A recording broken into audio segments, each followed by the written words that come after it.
Here's my viewfinder. Notice it has 2 holes. It's fantastic for a number of different things, but right now I'm going to keep it simple.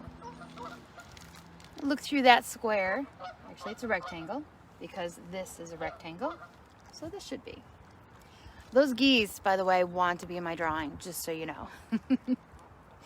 So what I'm doing is I've got one eye closed, so you don't have both eyes confusing.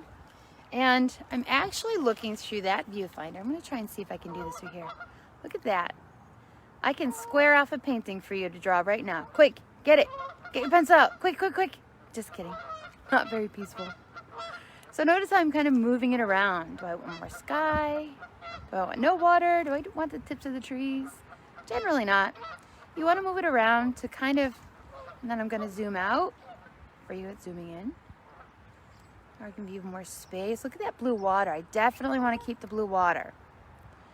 So once you have that in there, you're going to notice where the horizon line touches the sides of the viewfinder, and make note of that. That's how you line it back up when you go back to put the viewfinder back in place. That's a little trick. It's kind of a neat little trick. So I would take my pencil right now and I would make a mark there, and I would make a mark there, so that when I go back to put it back into place, that I know that I'm still using the same view. And I'll make a little mark where the trees touch up here and where the trees branches touch down here. At least 4 marks would be enough to kind of give you an idea of where your viewfinder was. So that's a really handy dandy tip. And then, see this hole right there? That one right there. That is fantastic for isolating value, lights and darks, and color for when you go to painting. So if I'm just doing drawing on Wednesdays, watercolor is on Thursdays, and acrylic is on Tuesdays. So we did a landscape yesterday, and this would have come in really handy because on live Facebook I mixed the wrong color and value.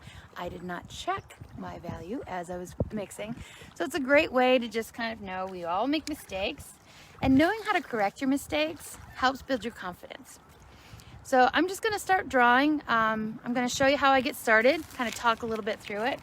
Got to watch my time too, because I can't be late for my 10:30 Zoom room class. If you haven't been attending, we start with a B pencil. B means blacken. It also means more graphite comes off.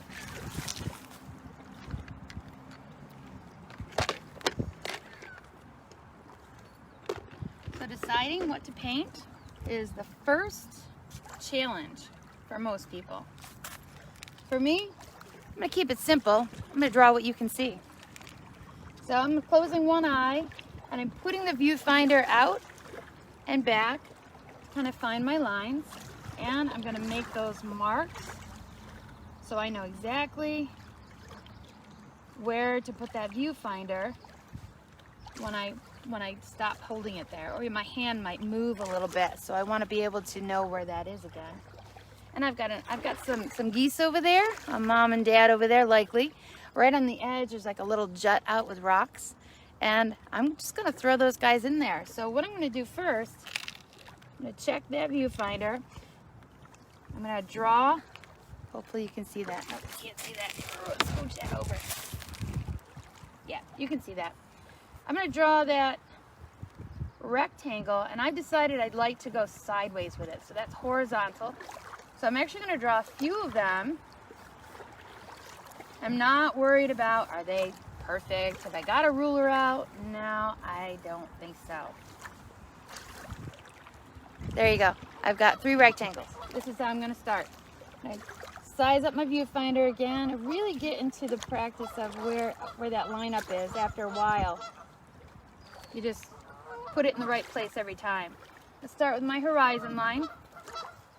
It only goes a little bit over and then it stops. Those weeds stop it. So I'm going to go a little bit down. Right there. And I've already got my first observation. I've got 2 landlines. One is middle ground and one is the distant landline. I'm just going to put a little bit of a hill line in the background, really light pencil. This is where the geese are. Right, I'm gonna recheck where, how much grass. I've got maybe just a little bit of grass in my viewfinder. I mean, you could draw the whole line of that beautiful golden grass, but mine starts right about here. So I'm just observing the different elements I'm deciding to keep in my painting. I'm not going to keep them all, but those two little dead trees, a short one and a tall one on the end, I'm definitely going to keep those. I'm going to check how far up the canvas they go, and they pretty much touch right up in here. So I'll make two little dots.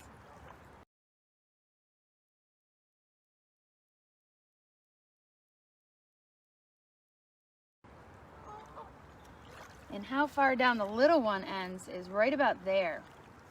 And how do I know that? Because I'm observing how far down the viewfinder goes. And that's how I get the little tree in there. Oh, come on, guys.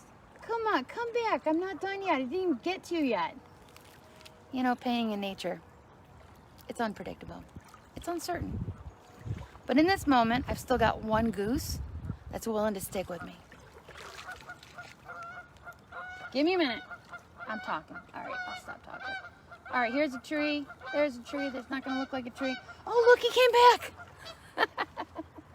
Thank you. Hey, if nothing else, I'm making you guys laugh today, right? All right, so I've got the tree in there. That's about all I need for there. And I'm going to make a little note, little oval, little stick. Yep, all you guys are, right now, you're just ovals and sticks. I'm going to make them leave again. There we go. So that's a line drawing. That's all I need right now to know what I want to keep into in this picture. I don't need details. I have a lot of information. This is where the hill line is. This is where the horizon line is. So there's the top of the hill.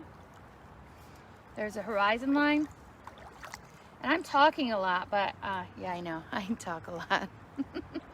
But this should take 1 to 2 minutes. And that goose that flew away and came back, he's like, yeah, 1 to 2 minutes. You're taking too long. Am I cracking you up, Eric? Can I just request morning sounds of the lake? Oop. Yes, I took a video of morning sounds of the lake, Courtney, and I posted it on my story, but I'm actually going to upload it and make it on loop just for you, okay? Thanks for requesting. Any other requests, you just let me know.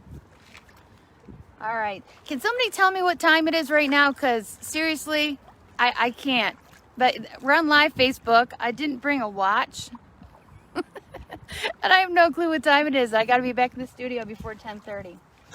All right. So you guys let me know what time it is. And I'm going to continue on the next one. So once you've got the main lines down, I know how much sky, hill, and water I want. I've got the main decisions, which are I want the big tree, the little tree, and the geese that are over there waiting for me going, come on, woman, and this really nice light grass.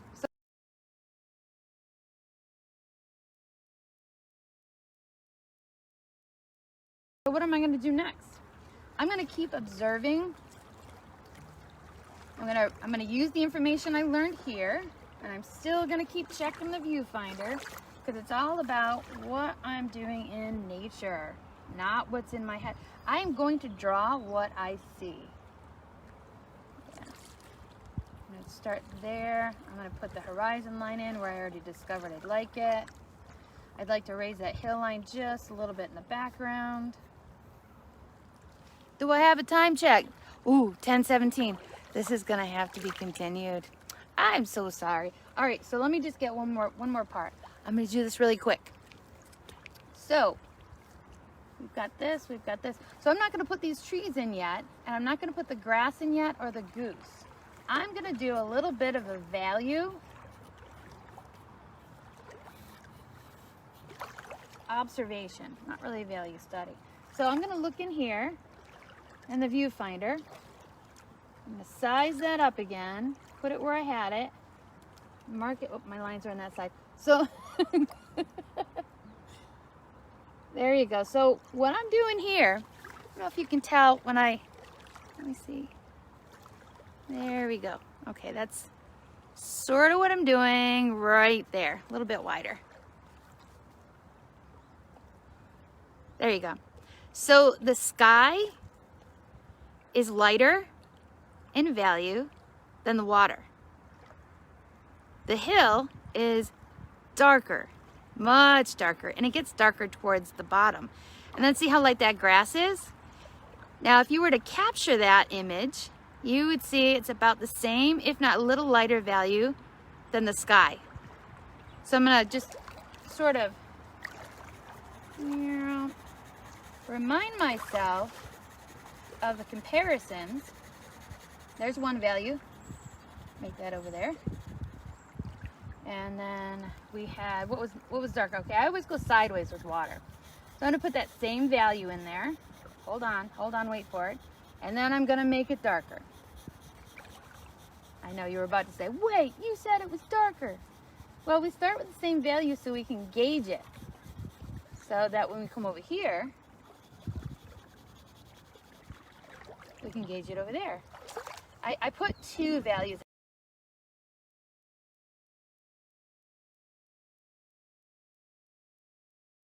in here. Sometimes I get a little ahead of myself. I know, I gotta go, I know. All right, so let's check our values again. I'm gonna do it for you instead of me because I already know. Let's line that up again. Little bit of grass. No, Rebecca, I'm not cold. It's actually quite warm.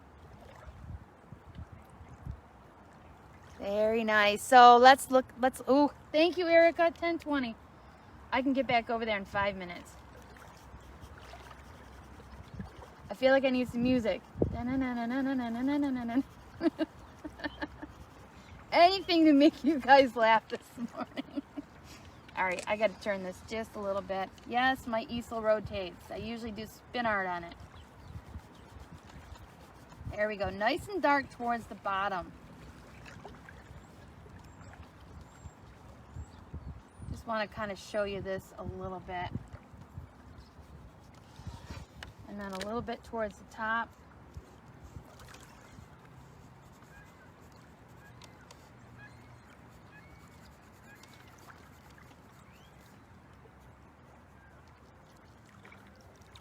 And that's a study of, so I'm going to leave that because it's lighter, and I think I want to bring that grass out because it's really vibrant and gold. So then I've got to denote, very complex term. I think I might have made it up, I'm really not sure.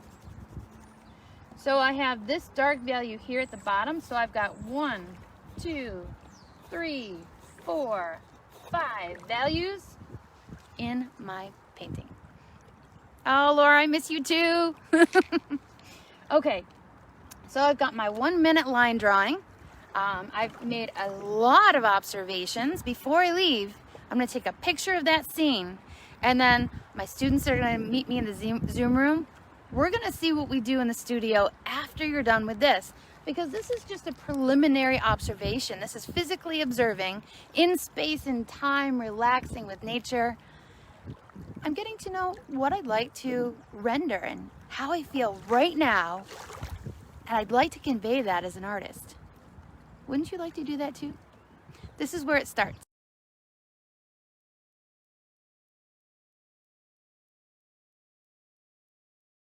I can probably do this because I took a couple of pictures. That was my setup. I put my easel on a box. Yeah, I can put it closer. I put my easel on a box, and I had the tripod away from me, and I was sitting on that bucket. So that's beachside, right near Onondaga. So there was a whole bunch of trees over here that I zoomed in because I didn't want those trees. But as I was doing the observation, I realized what I really liked about this is that golden grass line against the darkness of the hills. So I decided in the moment, and I talked just briefly about it, is I'm gonna decide to use artistic license and bring this hill line up and leave everything else in place so I can use that contrast against that grass.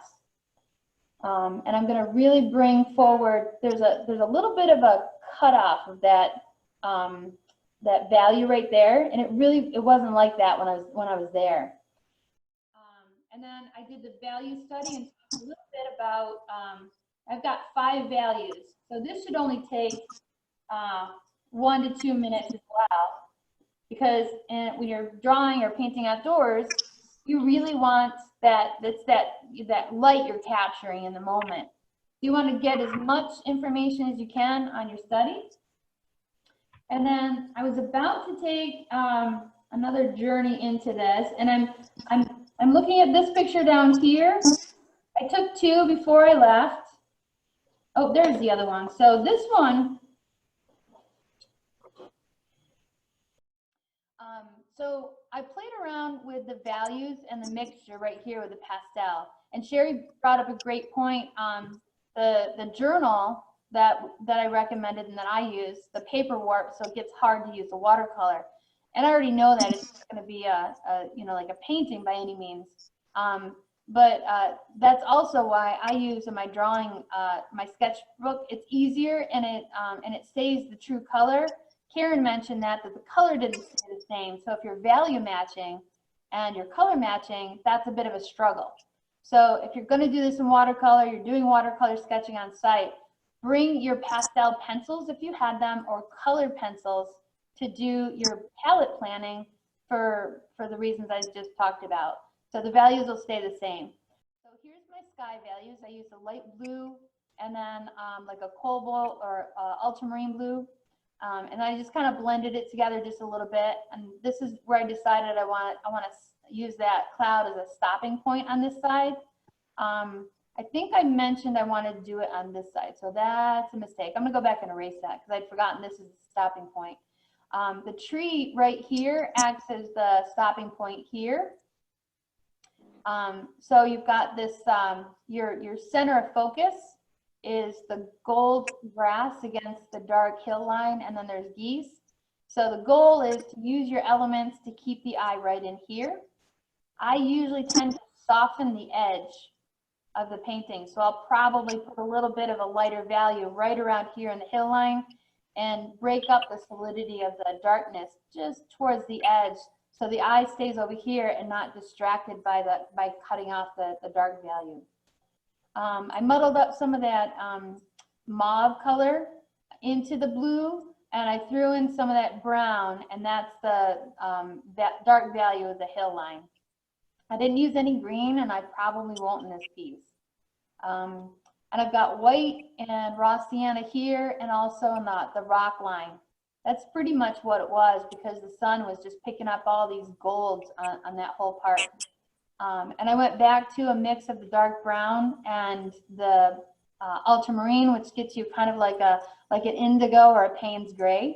And I used that to ground my rock line into the water, and then just reminded myself that I wanted to soften that contrast line of where the water darkness ended. It followed that line of the rocks, but I brought that darkness forward a little bit, so I've got this nice diagonal of the water line from here. It's going to be dark, still going to be dark, and then it's going to be a gradient from here to here.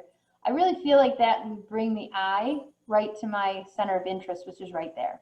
That'd be great.